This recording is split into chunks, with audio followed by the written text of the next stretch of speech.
Self-doubt. Just keep going here. Or just... I don't want a one-way screen.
Welcome.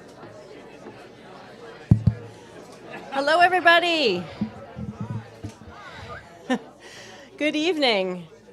Wow.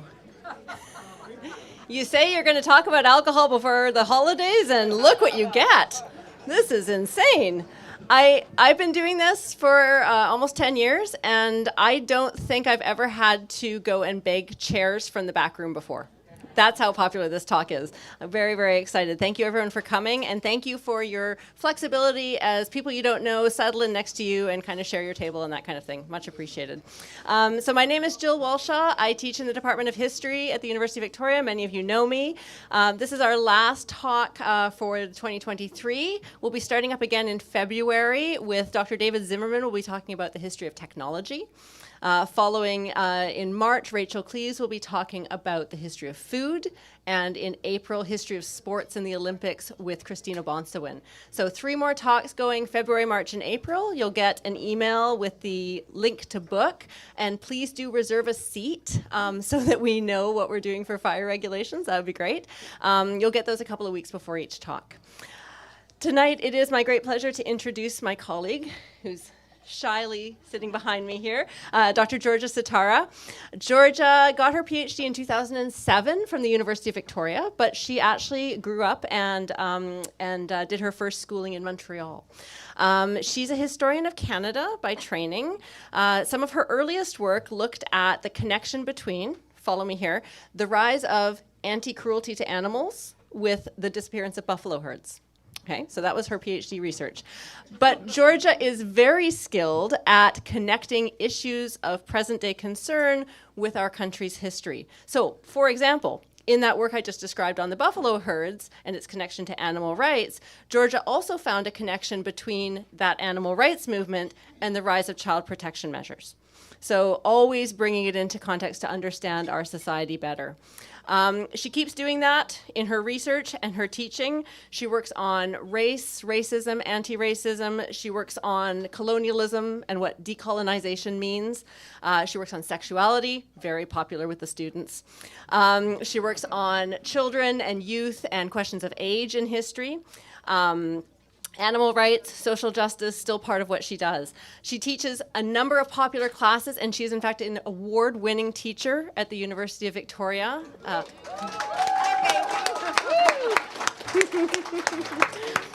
So just a few topic titles: Gender, Power, and Difference. That's a first-year course. Race, Racism, and Ethnicity in Canada. And History of Sexuality. That was actually our backup topic for tonight. It was either alcohol or sex. We couldn't quite decide. We decided, maybe we'll go with alcohol. She doesn't actually, interestingly, she doesn't teach an entire course on alcohol at the university. Apparently it's okay for us to encourage students to talk about sex, but not to talk about drinking. So who knows?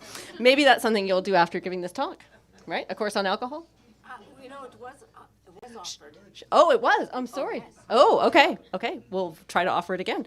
Anyway, please give a warm welcome to Georgia Sitara.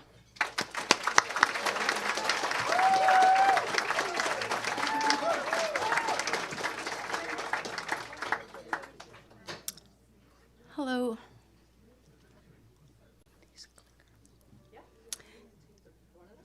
I want to begin by acknowledging that we are on the territories of the Songhees and Esquimalt nations. Tonight's history is a European, Canadian settler colonial history taking place on Indigenous territories, the lands we now call Canada. Alcohol is woven into a settler cultural and social life and its settlers and their practices.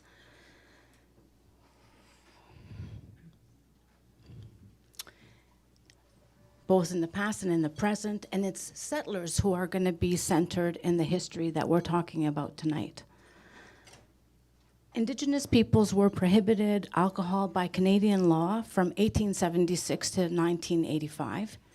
Alcohol was always available, but liquor restrictions defined citizenship, racial status, and inferiorized Indigenous peoples much more effectively than the laws stopped drinking, according to historian Robert Campbell.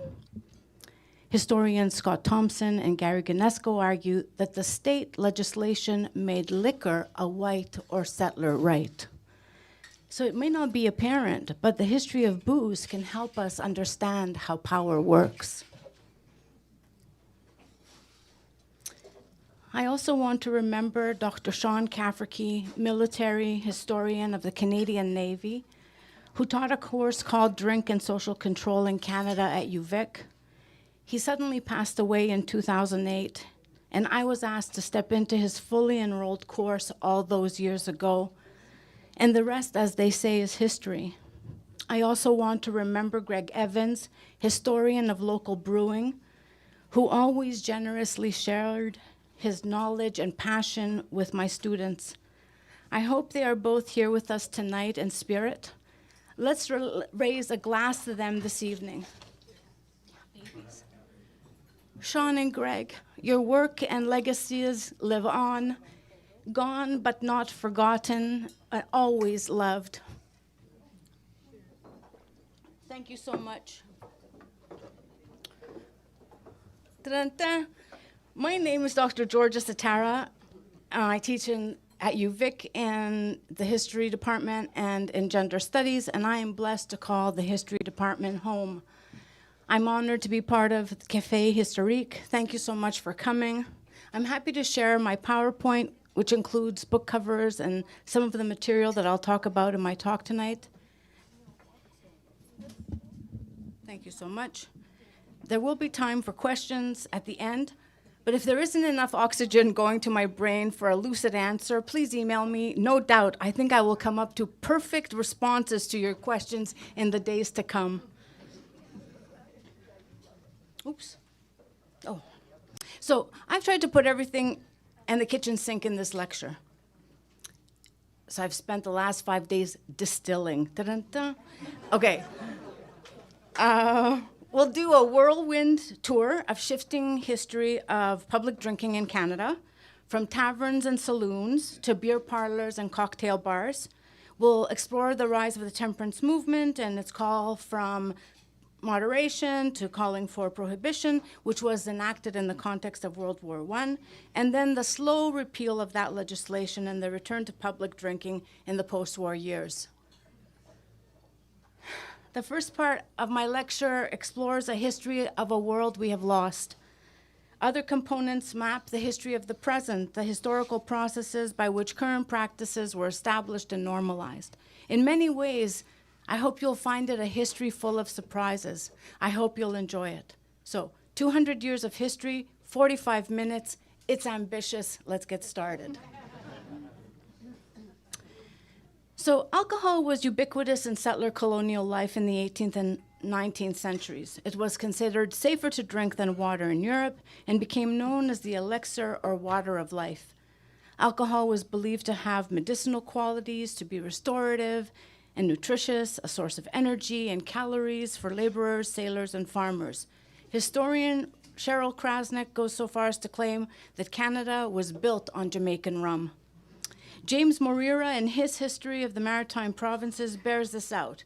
He claims that the colonial government provided an allowance of 3¼ gallons of rum per settler at the founding of Halifax in 1749 on Mi'kmaq territory. Rum, he writes, was a fundamental part of everyday existence. Another historian, writing about the seaport town of Liverpool, Nova Scotia, tells us that loggers and sawmill workers accepted rum as payment to make up for the privations and hardships they endured in the first half of the 19th century.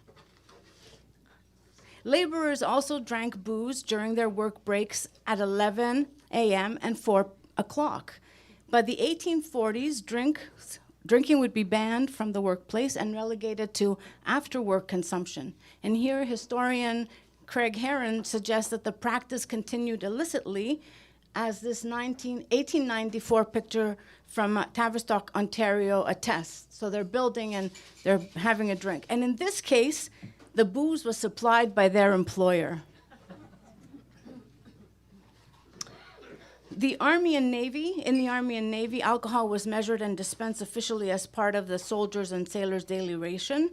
In 1759, when the British defeated the French in North America, soldiers in the British Army were issued 2 quarts, 8 cups of beer for each man each day. And there's General Wolfe dying on the plains of Abraham. He's not drunk. And after the British capture of Jamaica in 1655, rum was introduced to the British Navy. Rum rations became grog in the 1740s when water was added to rum. Grog was served during the 2 main meals of the day, dinner at noon and at supper. 5 ounces at each meal. And by the end of the 19th century, the daily ration was reduced to 2.5 ounces, and this practice was only ended in March of 1972. What do you think about that? Yeah. So the tavern was the most important social structure of early settler life. Before the construction of railroads in the 1840s in Upper Canada, the lands now known as Ontario, Settlers traveled by horse and carriage. Taverns were built every few miles to provide food and lodging for humans and food and water for horses. Taverns were all-purpose community centers and meeting places. They hosted town, political, and militia meetings, coroner's inquests, court sessions, plays, circuses, and church services before churches were built. And in taverns, alcoholic beverages were available at all times of the day, 7 days a week, either to take home or to drink on the premises. Brandy, whiskey, rum, grog, beer, cider, wine, a house punch, although not cheap, were affordable. Tavern keepers were entrepreneurs. Taverns were run by families, including widows, who were granted licenses as a social welfare measure. Fascinating, right? Yeah. Taverns were popular. Thank you. They were places to catch up on news, to gossip, listen to traveler stories, or someone reading from the newspaper. They were places to sing and dance, play cards and billiards. Research by historian Julia Roberts suggests that Upper Canadian taverns were inclusive venues in terms of gender and race, where experiences ranged across the spectrum of the human condition. Oh, and that bottom image is Montgomery's Tavern in 1837, where they tried to have their Canadian Republican moment, and it failed. Booze fueled the building of settlements. In Upper Canada, bees brought neighbors together to do work that required many hands: barn raising, building a house, and land clearing. The person who organized the bee was expected to supply plenty of whiskey to induce neighbors to attend, a minimum of 1 gallon of whiskey per attending family, or an unlimited supply. As a result, as you may imagine, there were many deaths caused by drunken falls. When raising the homes of ministers, settlers brought their own supplies. And Sean Cafferty suggests that this is where BYOB, bring your own booze, originates. Historian Greg Markey persuasively argues, I love that, that most drinking actually took place in the home. Women brewed beer and made all kinds of delicious libations from fruit, vegetables, grains, and berries. Recall Anne of Green Gables' friend Diana getting sloshed on Marilla's raspberry cordial. Grocery stores, too, sold alcohol and allowed drinking for a penny a glass or 5 cents a grunt, what you could swallow in one breath. When 1837 licensing forbade the selling of alcohol in these shops, shopkeepers gave it away with the purchase, according to Anne Jameson in her book Winter Studies and Summer Rambles. In the late 19th century, Montreal grocery stores were places where working-class women's places of recreation, with the added bonus that the cost of the drink could be absorbed in the grocery bill, often bought on credit. And of course, alcohol wasn't just a carrier for other medicines. Alcohol was a form of medicine. It was used as a remedy for physical and psychological ailments. Alcoholic cures included homemade and commercially produced beer, cider, wine, distilled liquor, rum, and rye. And at the Toronto Hospital for the Insane, rather than as a cure, physicians used alcohol to make excited patients more manageable. The hospital's daily routine consisted of a small amount of alcohol, usually whiskey, distributed to inmates. In the 19th century, alcohol was given to all able-bodied patients who, unless they were paying inmates, they worked for their keep and were given exact amounts in a measured glass, usually during or after meals. So administering medicine, food, and drink was part of the hospital's daily routine. Breathing might help. So, was the rise of the temperance movement a response to everyone drinking everywhere all the time? It's unlikely. First, beer and wine were not considered problematic drinks in the 19th century. Beer was brewed at home and was a household staple. Wine was included in the Christian sacrament. Drinking was commonplace among clergy and churchgoers of all Christian denominations until the 1830s, 1850s. And while the temperance literature named alcohol overconsumption as a social problem, business historians, I love business historians, who knew, who have examined the retail accounts of upper Canadian stores suggest that most people did not buy enough booze to support the claims of excessive drinking made in temperance literature. Oh, there's Bishop Strachan, and he would get mad at people if they spilled his wine. Oh, the fun things about history. So, rather, historians suggest that the temperance movement was a response to a changing society, including mechanization, time discipline, and industrialization. The new capitalist economy required productivity, efficiency, work, and discipline. And in that context, alcohol became an explanation for social problems in a society transitioning to industrial capitalism. So rather than a defensive or backward-looking movement in trying to change people's drinking habits, which clearly was not successful, booze historian Craig Heron argues that temperance was, quote, the cutting edge of a cultural revolution, unquote, created by a new middle-class social order. The thing I would want to say is that no matter what the aims were of the leadership, diverse groups came to temperance for their own ends. It's fascinating to me also that in the first half of the 19th century, the temperance movement was, yes, you guessed it, a male-dominated movement led by men of political and financial influence, while other men made their fortunes in the liquor trade. So the temperance movement was part of the making of the middle-class self. It advanced a new concept of the individual, which required self-control and self-improvement, a new construction of manhood, which also reflected changing ideas of marriage and the rise of a companionate ideal. If drinking made husbands brutes, temperance sought to eliminate animalistic behavior in men. Drunkenness was associated with working-class drinkers who came to be seen as animalistic. And this lack of control was thought to lead to criminality and a descent into savagery.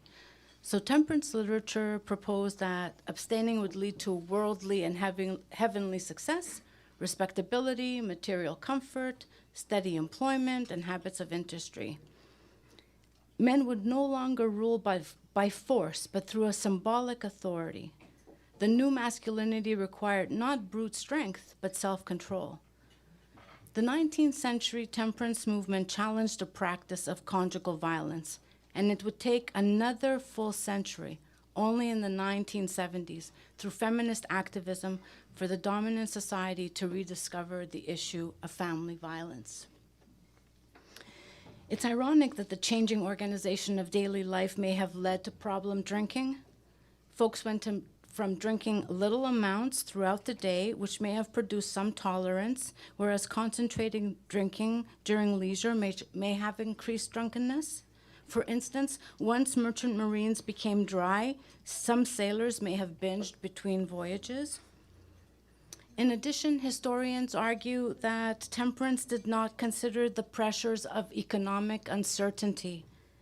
Changes in social organization may have produced anxieties that alcohol relieved.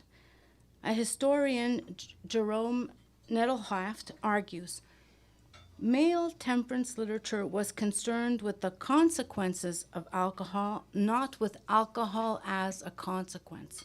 So, not the consequences of alcohol, but with alcohol as a consequence. So, as historian of working class families in the late 19th century Montreal, Bettina Bradbury argues this, that it would be a mistake to see alcohol as a problem. The drinking could be a reaction to unemployment.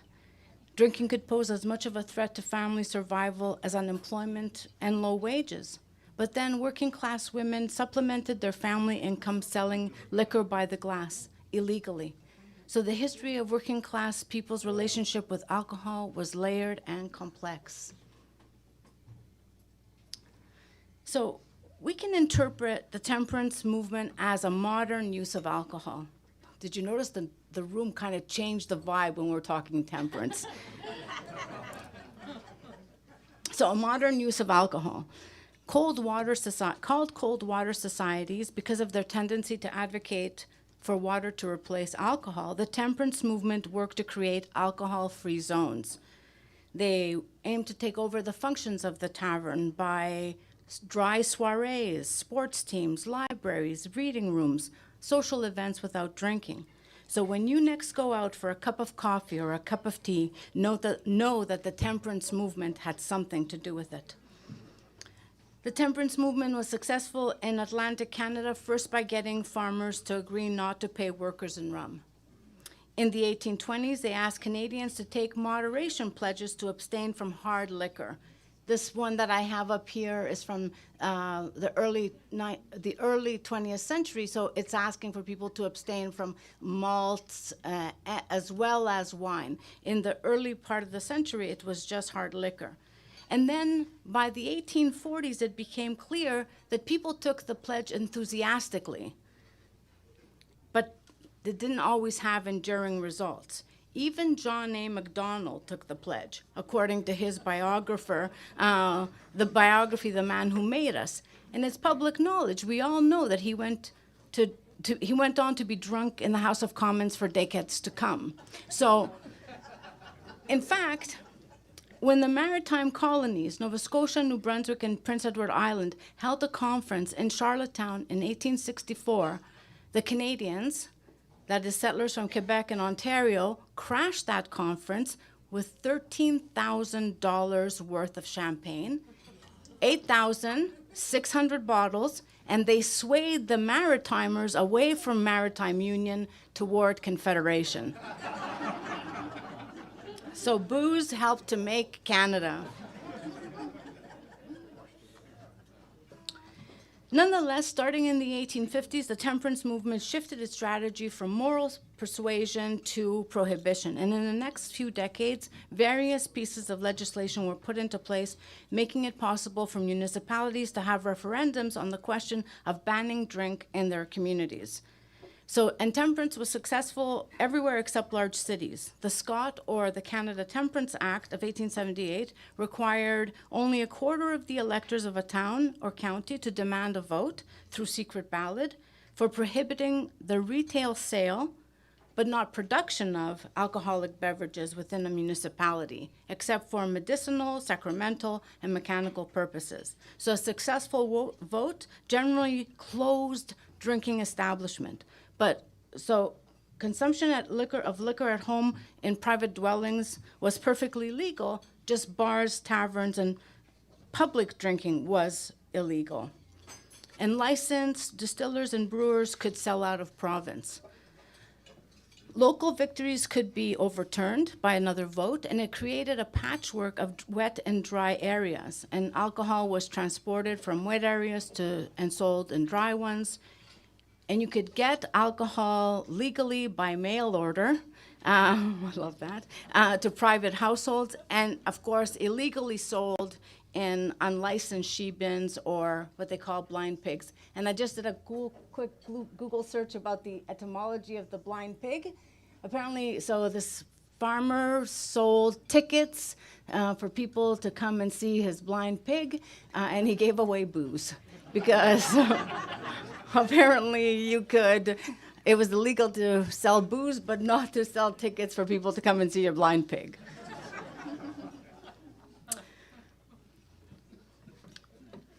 One of the outcomes of the Scott Act or the Temperance Act was the spatial reorganization of drinking, and I think to some extent we still live with that. Taverns became confined to city centers. These divided commercial and residential areas and good and bad neighborhoods. But late into the 19th century and early 20th centuries, taverns, or saloons as they would be called in the West, remained important venues for working class men. Working class men and their historians argue that the well-to-do drank in their spacious and comfortable homes and private clubs, but for working men, their principal recreation was socializing in a tavern. Taverns helped define working class masculinity and bonds between men. The custom of treating In tavern culture, buying rounds of liquor for all the men present obliged those being treated to reciprocate at a later time. Treating fostered bonds of care, solidarity, community, and reciprocity. I wish we had a time machine. The temperance attack on the tavern, what was that? The temperance attack on the tavern and treating was seen as an attack on working class men's freedom to practice what they saw as masculinity, as an affront to their liberty, the freedom to choose and to do as they pleased. For temperance, a man who drank renounced his freedom. Temperance offered men greater freedom, Dries argued, a chance to become prosperous and moral, what historian Matthew Sambuler considered an effort to construct a different set of patriarchal relations. But these were different values and competing understandings of freedom. In any case, the tavern was difficult to supplant.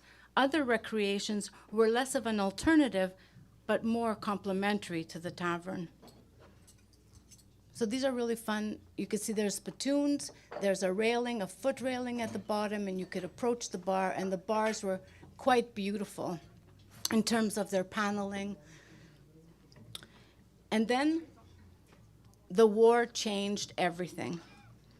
It was only in the context of the First World War that the temperance movement won its substantive victory when Prime Minister Robert Borden, through the War Measures Act of 1917, imposed a country-wide prohibition. Why? Concern over immigrants, that it was unpatriotic to drink, and all of a sudden, alcohol in Canada was cast as un-Canadian.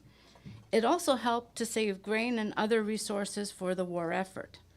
So the federal government shut down the retail trade in liquor, but its manufacture was legal.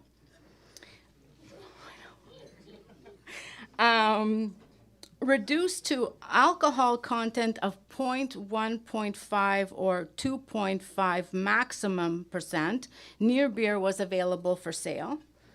Legal possession of alcohol in your home was allowed. What could possibly go wrong? I know no one came here tonight to hear a talk about constitutional history, so I'll only say that the courts decided that both the federal and the provincial governments shared a responsibility to regulate alcohol. The provinces had power to act within their borders, including alcohol retail, and the federal government had control over manufacturing and interprovincial trade. So prohibition in Canada has a national history, and each province has its own history. And for more information, please invite me to give another lecture. So the question that we have tonight is, how did prohibition affect everyday drinking? Did Canadians stop imbibing? No. Mariana Valverde, argues that Canada was hardly wet. But perhaps other historians would have said it was a little moist.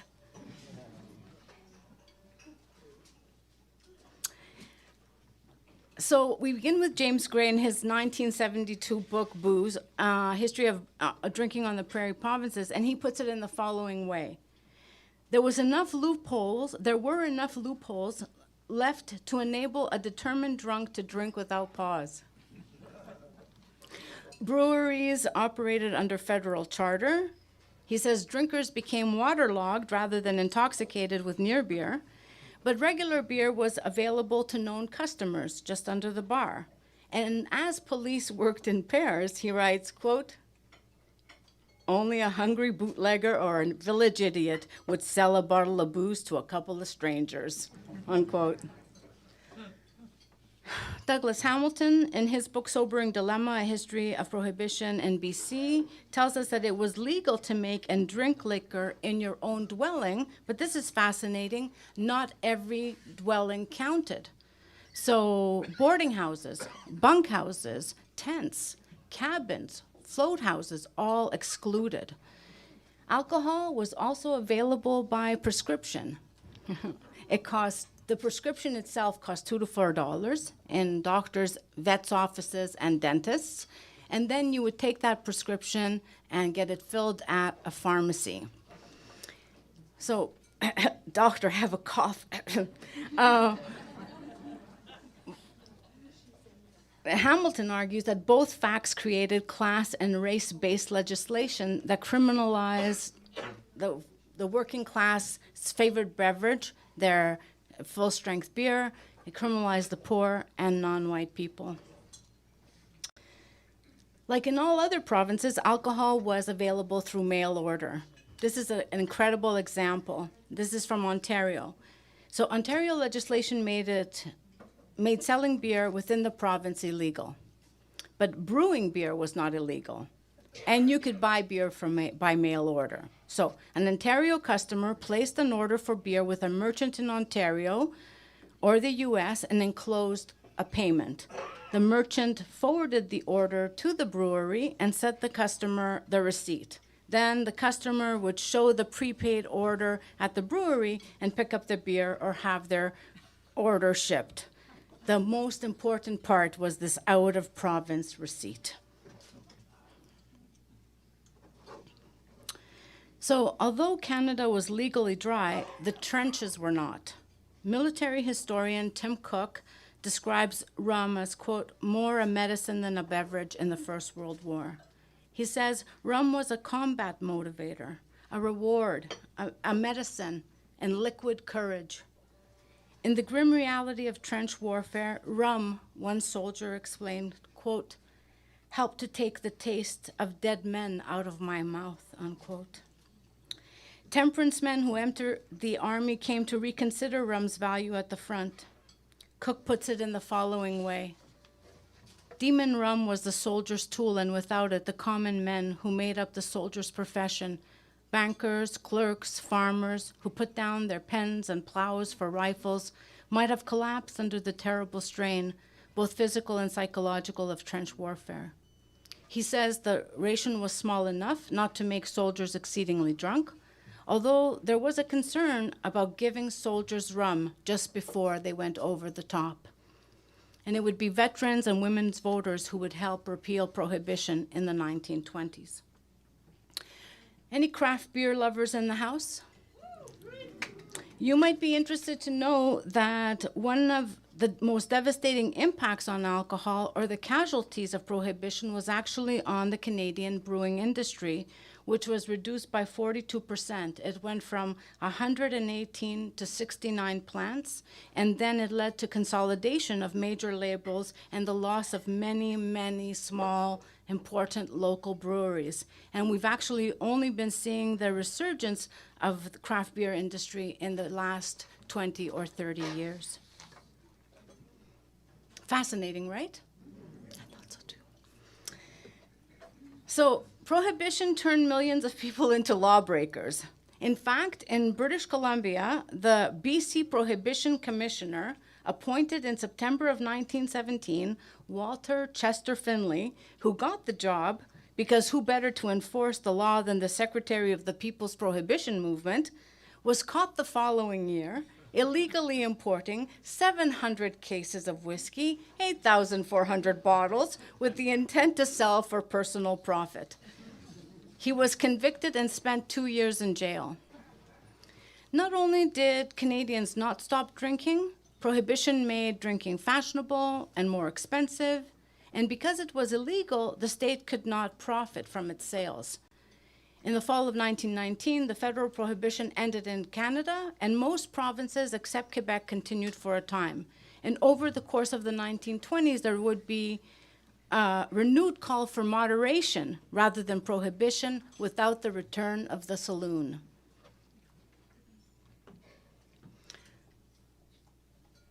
We tried to make it not be blurry, but it insisted.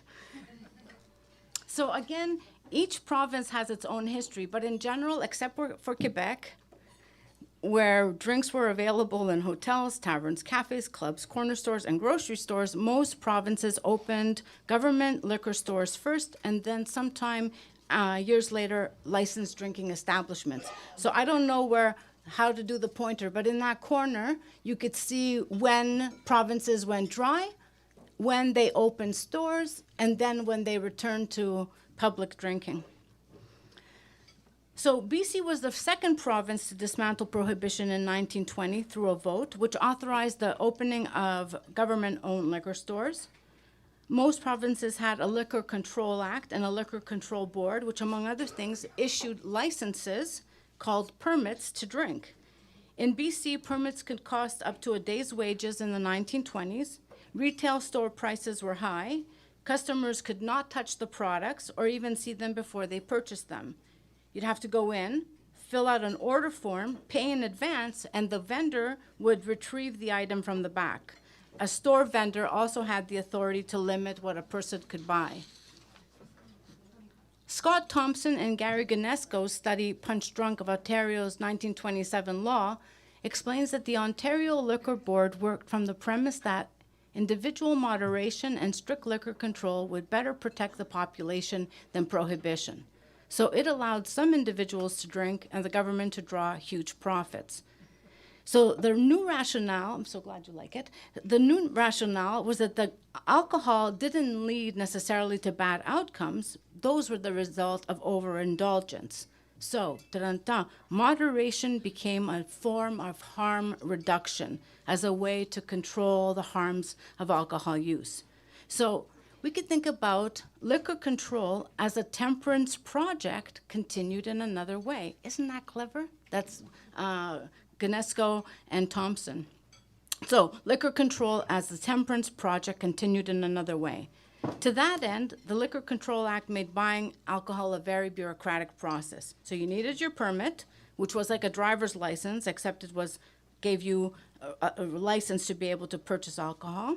It was also a way that the government kept track of your purchases and could stop you if they thought you were purchasing too much. So you had to fill out a form with the sale, the date, the type of liquor, the name, the address, and the permit number of the buyer, and the name and the number of the store as well as the employee. And that system lasted till the 1970s. It was meant to stimulate temperance training. And if you drank too much, you could get put on an interdiction list. That means they would send you a letter, and then they would put your name on a list, and that list would go to all liquor vendors and to the police, and it would prohibit you from further alcohol purchases. So first we have these forbidding liquor stores, not the shiny, fancy stops we have today, and then very slowly over time, the return to public drinking. So in 1920, in British Columbia in 1924, a plebiscite was held on the question of beer by the glass. Victoria opposed. Vancouver beer parlors opened their doors in 1925, and Victoria got its first beer parlor in 1954. Wow.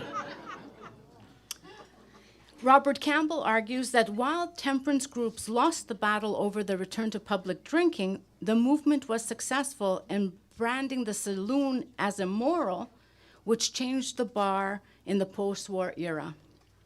And I have this, we could see the changes over time. We'll talk about them in a moment. So in his amazing book, Sit Down and Drink Your Beer, Campbell describes beer parlors as rigidly structured drinking environments. The stand-up bar was banished, the spittoon and footrail gone. Patrons were required to sit at small tables, which seated 4, to prevent treating everyone in the bar. No singing or entertainment was allowed. You needed to be seated to be served. Standing while drinking was forbidden. All beer parlors had a bar, but patrons were not permitted to approach it. And patrons could not take a glass of beer from one table to another. If you wanted to move, you'd have to get a server to move your beer for you. And no food was available, nor soft drinks. Draft beer and some bottled beer was available. And this is why he calls his book, Sit Down and Drink Your Beer. And at first, women were barred from entry. As early as 1910, BC banned women from public drinking establishments, blaming women for the spread of venereal disease, or what the young people now call sexually transmitted infections. To mitigate the concern in 1927, when women were allowed in Vancouver parlors, they were relegated into a separate room or partitioned into a specific section for women and male escorts.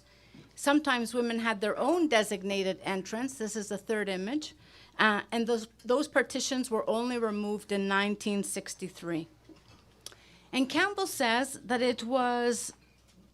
the focus was on policing heterosociability rather than homosexuality.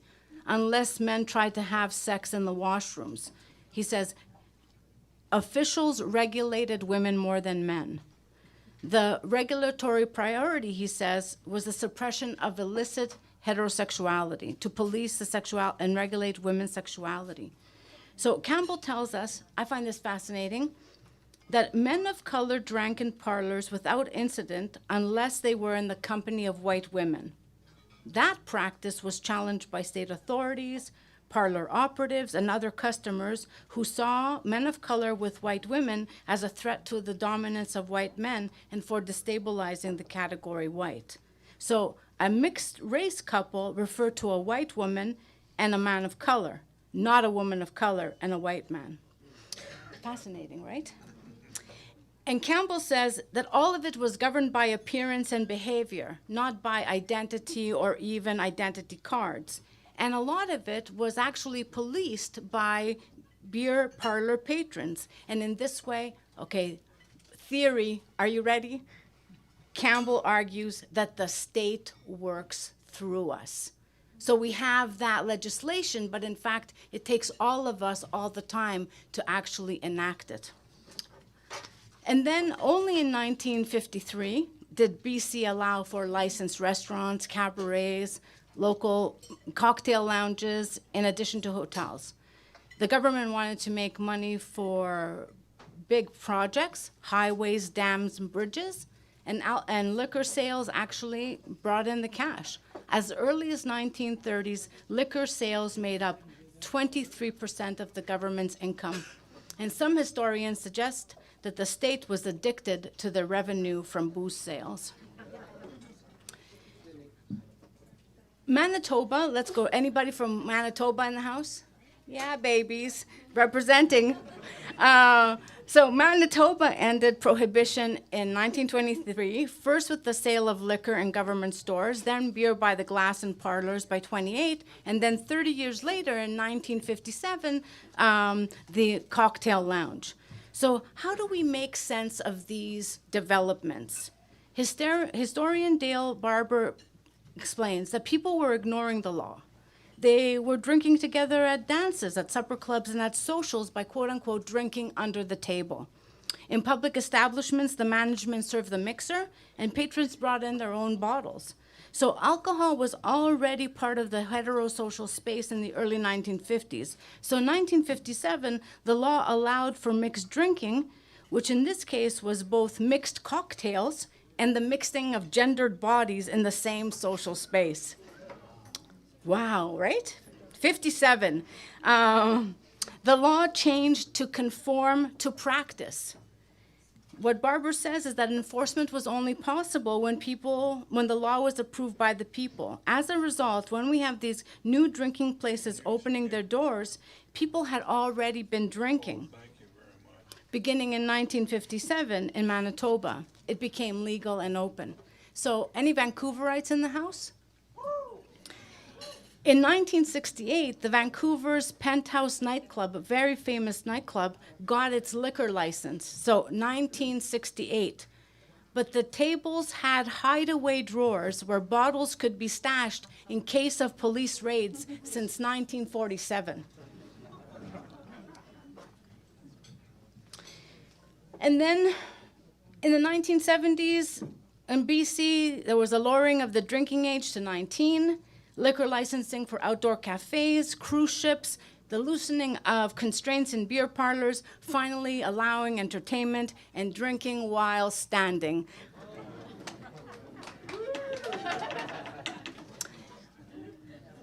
I want to end on a sober note.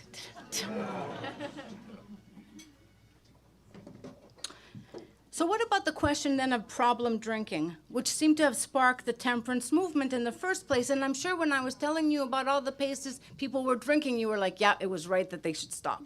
So where are we now? In the 18th century, drunkenness came to be considered as a sin. And then in the 19th century, we only had a handful of doctors, just a handful, who said, hey, maybe this might lead to what we call an addiction in the 20th century, this heavy drinking as habitual drunkenness as a problem that is addiction. although they didn't call it that. Inebriety would have been their language. And then we had another doctor who made a claim in the 19th century, maybe drinking does lead to various illnesses. But those ideas don't take off. It's going to actually take 100 years into the second half of the 20th century for those ideas to take hold. Alcoholism replaced inebriety in medical and everyday speech in the 1920s and 1930s. Alcohol studies, alcohology, I dare you to say that 5 times fast. Alcohology in the US in 1939 was initially funded by the liquor industry, and they argued that alcohol itself was not the problem. Alcoholism was blamed on the man, not the bottle. So a very big transformation from the 19th century that is now, it's not the bottle, it's the man.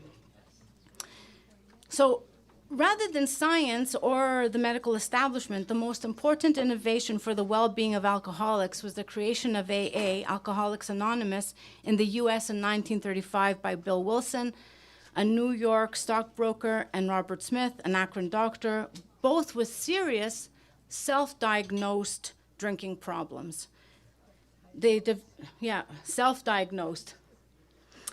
They developed a program to help alcoholics stay sober. They published a big book in 1939 and subsequently the 12 Steps. And for them, the problem was not alcohol, but a minority of drinkers, not a question of sin or the availability of booze. So for AA, alcoholism is a non-medical disease.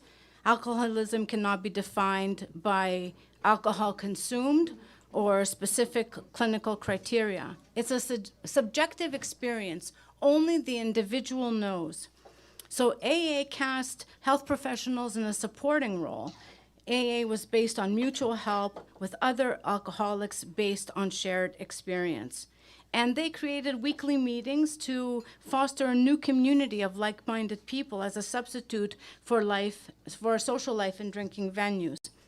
The ultimate goal was to help people achieve inner peace. Sobriety was defined not by an absence of drinking, but by a positive state of existence. And I just want to make the link here to Dawn Nickel, who also used to teach in the history department at UVic and now runs a women's recovery program called She Retires. She retired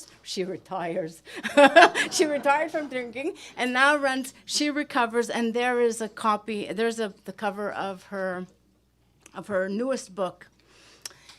You should know that Elvin M. Jelinek, nicknamed Bunky, worked for the World Health Organization, and he advanced a disease concept of alcoholism, and he defined it as an illness with a use of any alcoholic beverages that causes damage to the individual, society, or both. And his antidote was aversion therapy using antabuse and prefrontal lobotomies.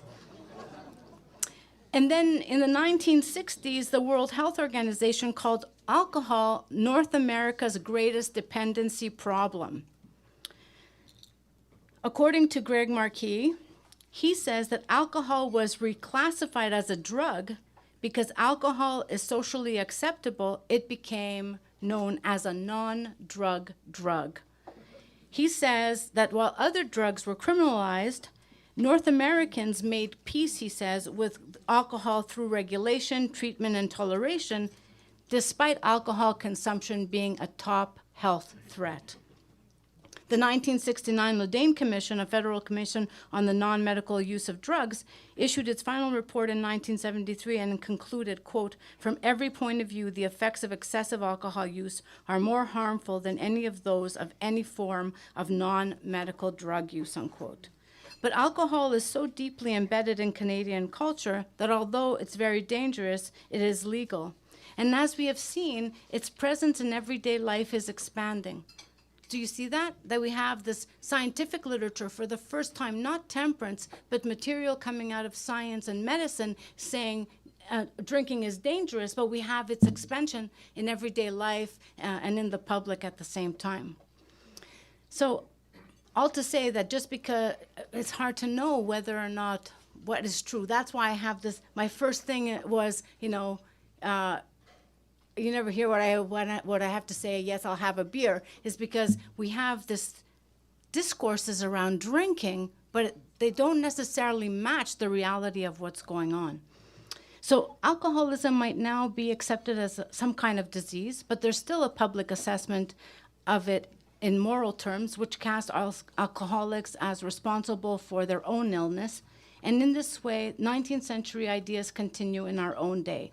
For Mariano Valverde, governance of alcohol is a way for us to understand how our consumption and our bodies are governed. I think it helps us to know ourselves. Thank you.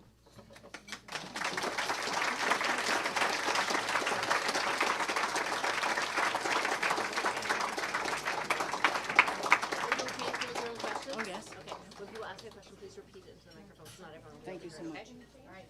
Any questions? Thank you so much. So, you talked about government, you talked about temperance movement, you talked about individuals, but I'm assuming that companies like Seagram's, Molson's, and other manufacturers had some sort of effect, some sort of impact on what was going on within society. Do you do any research that touches on that? Thank you so much. So the question is, what about our distillers? How did they respond? What was their role?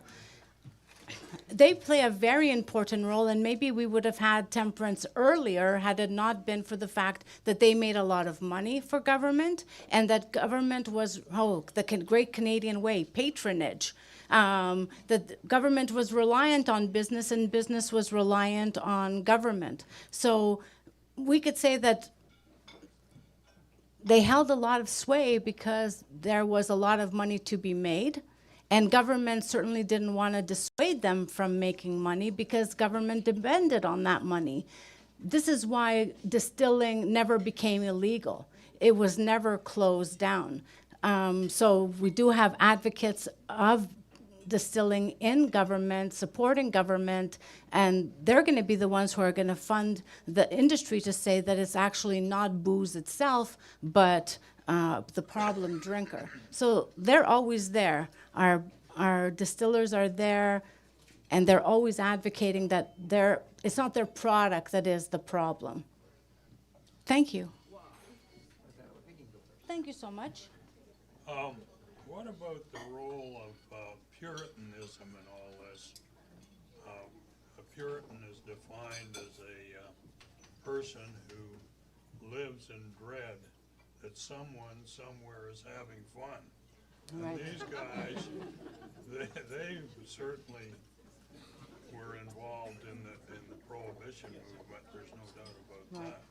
So the question is, are Puritans, where are they? And the people who dread other people having fun. I don't know if the Canadian literature ever calls them Puritans. They might be evangelical Christians that might show up in that way in the literature, but evangelical Christians, they would never have said, I want to stop you from having fun. They would be more concerned about your well-being, about your private health and what it might mean for public health, and about the social well-being. So that's the way that they would frame it. And they wanted to have fun. That's why they set up dances without booze and tea soirees and got people together for strawberry socials, didn't they, Lynn? So it wasn't about stopping people from having fun, but creating other kinds of fun to replace what they saw as detrimental to the health of the individual and the culture. Thank you. Where does restrictions to serving minors come into play during that timeline? Oh, you make me so happy. Because we all used to be kids. Do you remember? No. So minors could always drink at home if their family provided the booze. If they were with their families, it was perfectly fine for a parent to give their child something to drink. And we know that working class youth were in Joe Beef's bar in the 1870s, 1880s. Joe Beef's was a canteen in Montreal, and they had 100 or so beds, and most of those beds were filled by 12 to 14-year-olds. So youth were working and self-supporting, and of course, they are totally part of that culture. Probably by early 20th century, there's an attempt to stop youth from drinking. But let's say you're a 16-year-old and you work in the woods. Let's say you cut wood for a living. Tell me, what is the word for that I'm looking for? Logger. Okay, so you come into town. There's not enough oxygen. You come into town. You've been working in the woods. They're not going to ask you for ID. It's not a world where people are asked for ID. So if you are self-sufficient, if you are working, if you are part of that culture, you would have access to alcohol. So I would say probably by early 20th century, they're going to try to stop youth from coming into the bars. That's what I would say, by early 20th century. But in British Columbia, youth continue to be self-supporting. The concept of the teenager really only develops during the Depression because there's not enough work, and for the first time we have lots of youth going into high school. So it's really interesting to think about the policing and the changing ideas of youth. And part of it is, this is a world that we have lost, because our ideas of youth now are so different from what they were 100 years ago. But I would say early 20th century, we have a shift to try to get those, to stop kids from coming into the bars. And one way that was policed was that over the course of the 19th century, it made tavern keepers responsible. So if people came into your bar and they drank too much, you would become responsible. If they fought, you would become responsible. So that was one way in which that was policed. But I bet male youth were probably in the bars more than respectable women by early 20th century. Is that interesting? I think that's interesting, that a working class youth would have more freedom than, thank you, did I do well? Were you drinking when you were young? Yeah. Thrown out being under You 81 did. bar, Yeah. When was that, if I may ask? Too long ago to. Yeah, I love that. Good answer. Early 70s. Early 70s. See, and that's the other thing, is that the law can only tell us so much.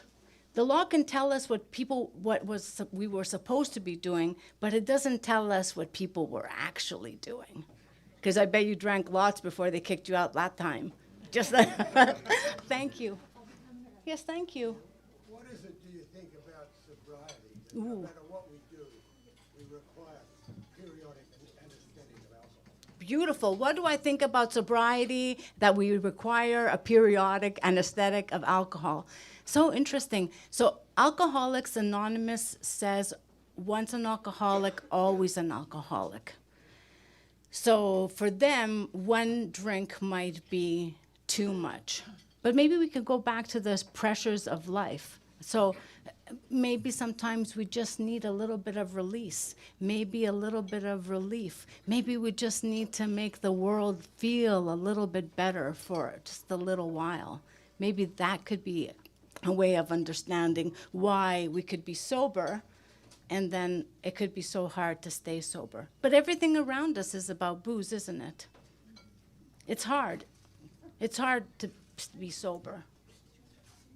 Don't you think? What was that? I'm doing okay today. Yay, team. Thank you. There may not be much history in it, but do you see any parallels between the alcohol in the way that it's dispensed and the cannabis dispensing? Oh my goodness. I think that that's so fascinating. One thing I would say, if Barbara says people were already drinking alcohol in mixed venues, and that's why the law caught up, we could think about how Victoria was lit, and that's why the law caught up, because everybody was smoking. We have to change a law, because otherwise it might lead to disrespect of the law if we have a law that says you shouldn't You shouldn't smoke, and then everybody's smoking. But it's lucrative, isn't it? And the Ledane Commission that I talked about that issued its report, it was a commission that was talking about legalizing cannabis, in part because lots of middle-class white youth were smoking, and they didn't want to put those youth in prison. And at that time, oh, thank you. Oh, I was bellowing, but clearly not loud enough. The Ledane Commission, I think they were trying to make an argument that cannabis should be decriminalized because so many people were using it, but it took some 30 to 40 years to catch up. I do think that those dispensaries now are so fancy and shiny and glistening. And it's interesting to think about the liquor store in the 1920s being such a forbidding place in comparison to the shiny dispensaries today. Is that a useful answer? I think it's interesting to think about cannabis. Cannabis in Canada was only criminalized in 1923. Emily Murphy thought that if you smoked, you would go insane. So it's interesting to think that as alcohol was being decriminalized in the 1920s, cannabis actually came to be criminalized in the 1920s. I hope that was useful or interesting. Thank you. Email me. I'm sure in the days to come, I'll wake up and go, oh, that's a great answer. I should have given it. I'll be right back. Tell me your name. Matthew. Matthew, thanks. I was thinking about with the taxes on alcohol, considering it's about, I believe, 11%. Too much? It's a lot. With the economic benefits of the taxation on alcohol, and I know in the last, I believe it was early 2021, the CDC put out an article talking about the Canada putting out a statement of the safe amount to drink per week from 5 drinks per week down to 2 drinks per week.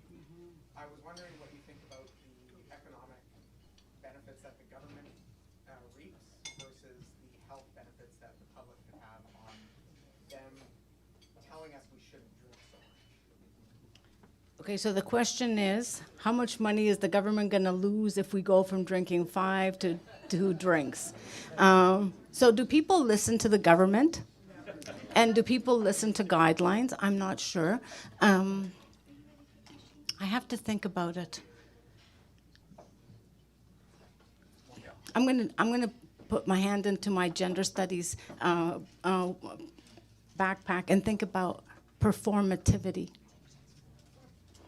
Because the state, I mean, if the literature is coming out and saying we shouldn't be drinking that much, that it is bad for us, and I think the literature is saying that, the state has to tell people. Because smoking. In the early 20th century, there was a concern about people smoking. And the only people who they were able to police and legislate were youth, on the grounds that we're going to protect you. But adults were saying, I don't want to eat and smoke and drink by acts of parliament. I should, as an adult, I should be able to make those kinds of choices. And we know that it took until the 1970s, when we had class action suits against the cigarette companies, that we actually have had a whole transformation around smoking. So part of that, I mean, cigarettes used to bring in a lot of money, but then it's became a toll on the other end, on the health system. So I think that it must be a balance around that. I read recently philosopher from UBC, I want to call him Mark Kinswell, and he's going through he just had his 2nd liver transplant. And he talked about the fact that he had been a drinker for a long time, and he asks, at the end of it, it's published in the Globe and Mail. I brought him with me. And then every day, reflections on the life of drinking. In March of this year, I passed the first anniversary of my 2nd liver transplant, Mark Kinswell. And he makes an argument in this piece where he suggests that maybe alcohol will go the way of cigarettes. So I don't know how old you are. But when I was young, cigarettes were everywhere. We could smoke in, I went to Concordia, we could smoke in our classroom when I was an undergrad. And now, when you go in to buy a pack of cigarettes, they're so forbidding. They're disgusting. They're not pretty anymore. And he makes the claim, as somebody whose body is ravaged by drinking, that perhaps in the years to come, maybe alcohol will go the same way as the cigarette.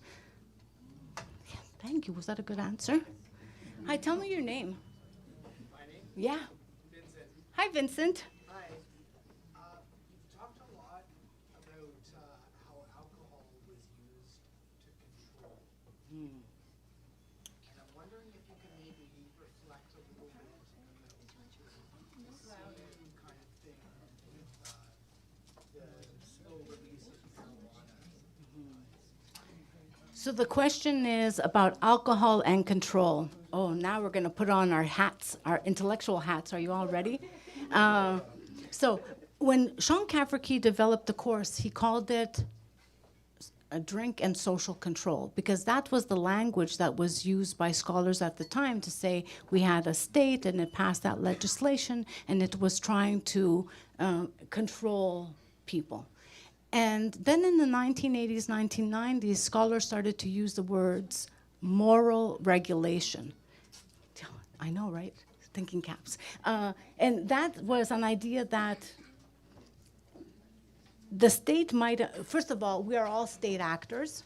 Aren't you, some of you civil servants making policy? Exactly, exactly. So there isn't really a divide between the public and the state, because we vote for the government, people work for the government, and then that the state and policy might actually reflect, I guess, the times and what people might need.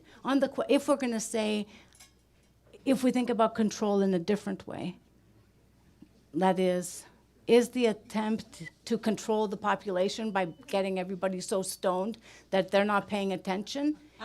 It's possible. And in fact, there are people who are straight edge, who actually, for a variety of reasons, for many different groups, who actually make the decision not to imbibe, not alcohol, not drugs, in order to be clear, in order to affect change.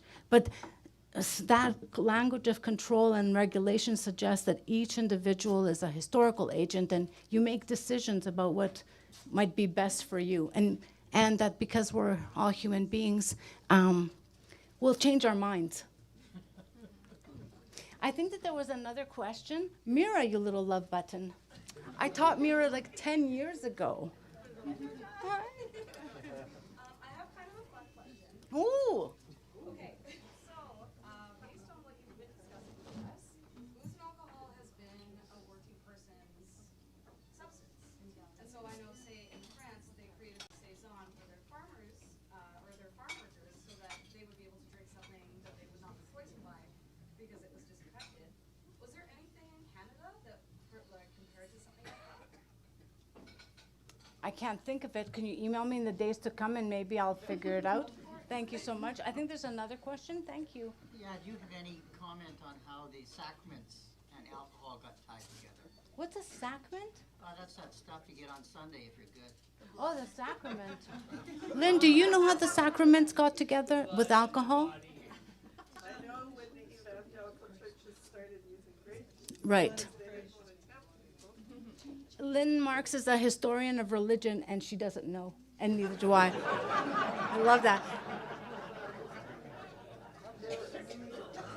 Have there been any studies conducted that could tell us the percentage of people that don't abuse alcohol? Right. You know, I mean, we talk about alcoholics. I know I'm certainly not one of those, but the whole. Right. Have there been any studies? I mean, there's all kinds of people that enjoy a glass of wine, that enjoy a really nice malt, oh my goodness, scotch, and stuff like that. Why should those people be penalized for what's going on? I mean, do we have a percentage? Do 90% of them abuse alcohol? Do only 10% sit back and enjoy it?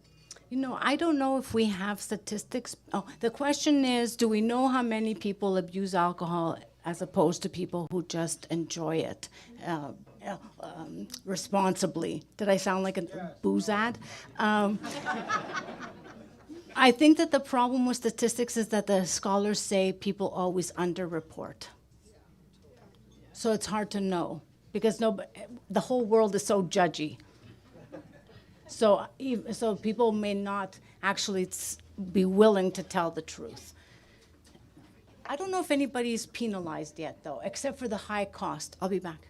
Well, that's what I was just gonna say, I don't think there's a penalty, it's really a luxury tax. It is a Is luxury. really what it is, the tax on booze. It's not, it's because it's not a necessity, and so government needs to earn money somehow. Right. And it's a way of sort of earning money on something that is not something that you need to survive. Although my son went to South Park School and they didn't accept government funds because of the money came from alcohol. So we had to. What was that? And gambling. So we had to work together to try to get money for the new playground because of that. John? You're doing a great talk, thank you. Thank you. Yay, team. Question, so women in the bars in the early 18th century, and then they disappeared from the bars in the 19th century. So what happens there that women are no longer welcome or drinking in the bars? I was going to say misogyny, but. You know, when I read Craig Heron, one of the boys, when I read him, he's an amazing historian. He makes it sound like men wanted the bar to themselves, that it was as if it was a place in which there would be no women, that they could bond between themselves, that they didn't have to deal with all the responsibilities of, I guess we're all nagging. I don't nag, except to my students. If I think about it, I'm thinking about Judith Walkowitz right now, amazing historian of sexuality and prostitution in late 19th century England. And she makes this claim. She says that they passed these Contagious Diseases Acts that suggested that women were a source of venereal infection, and if the police thought that you were, quote unquote, a common prostitute, they could stop you and take you in to see if you had an infection. And a lot of women actually got STIs from unsterilized medical equipment. So that's a very terrible story. But Walkowitz makes this argument that the Contagious Diseases Acts made it possible that any woman standing on a street corner with her friend, out at a bar, out at a pub, could be called a common prostitute, taken in and arrested. And she says that working class people used to have, she said, they maintained a fine balance between coming in and out of sex work and respectability. So it's time to pay the rent, maybe do a little bit of sex work, and then be reintegrated into the communities. So once we have the sexual disease, the venereal, contagious, thank you, there's the shift. So when I looked at Campbell before this talk, he makes this claim that in the First World War, there's all these men in the Canadian Expeditionary Force. They're being, I don't have enough oxygen. They're being tested, and they're found positive for STIs. And it's going to be women who are going to be criminalized as spreading disease. In fact, I considered putting some of those ads on the PowerPoint, but I changed my mind. I thought enough misogyny in the world, let's not spread it around. So that idea of women as a source of infection, that idea of respectability, that idea that in order to have some power in the world that you had to stay out of bars, otherwise you would lose respectability could have been one reason why women may not be there. But I always question this. Like, and that goes back to my first slide. Let's go back to it. Oh, look at me using the clicker, Zachy. It's a miracle. Okay.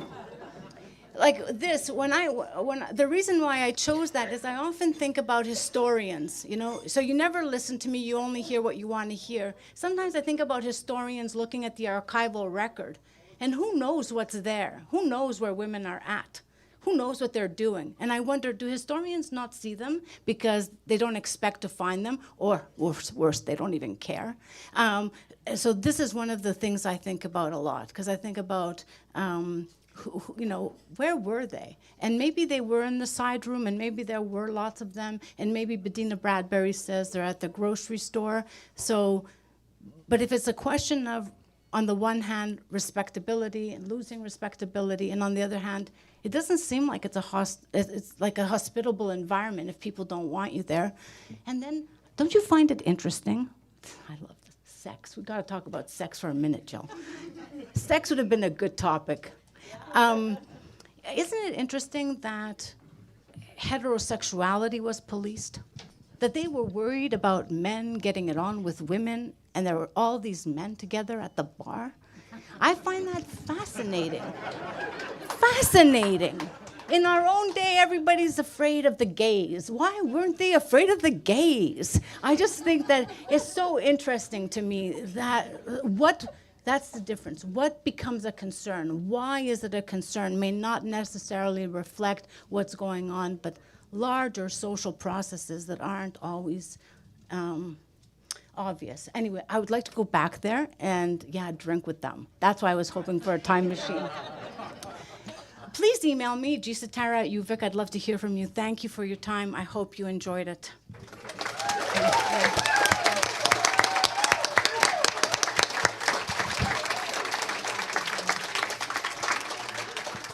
I don't know how to follow that up. She even asked for a round of applause to thank the speaker. I have nothing left to say. I thought that was a fabulous talk. Thank you so much, Georgia. It was wonderful. And perhaps we will do sex next year. I think that sounds great. Yeah, that's a good idea. Okay. Well, I wish you all a happy and safe holiday season. Please drink responsibly. All right. Think back to the history you've learned when you reflect on the labels on your liquor bottles as you buy them, and or as you decide not to imbibe. And thank you again for coming tonight. This was a great audience and lots of great questions. And we'll see you in February. Okay. I would like to make one more remark. Hold on. Can I make one more remark? Of course you can. So Jill asked me to talk about alcohol in everyday life, and it made me think that alcohol actually, for most of us, is about leisure, but for a lot of people, the bar and the tavern is a source of work. So a reminder about leisure and a reminder about labor. And my dad is a Greek folk musician. He played Greek music for Montreal Greek expats in bars for 30 years. And so the bar helped to raise me. And so I think about, when we think about the bar, we can't only think about it as a place of leisure. We have to also think about it as a place of work. And thinking about it in terms of labor studies, in terms of work, might actually change how we think about it in a more complex way. Thank you so much, everyone. That's fantastic. Did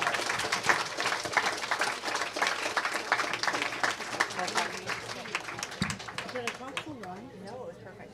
I'm sorry you were on the hot seat for so long, but your topic was just so interesting. Everyone wanted to ask questions.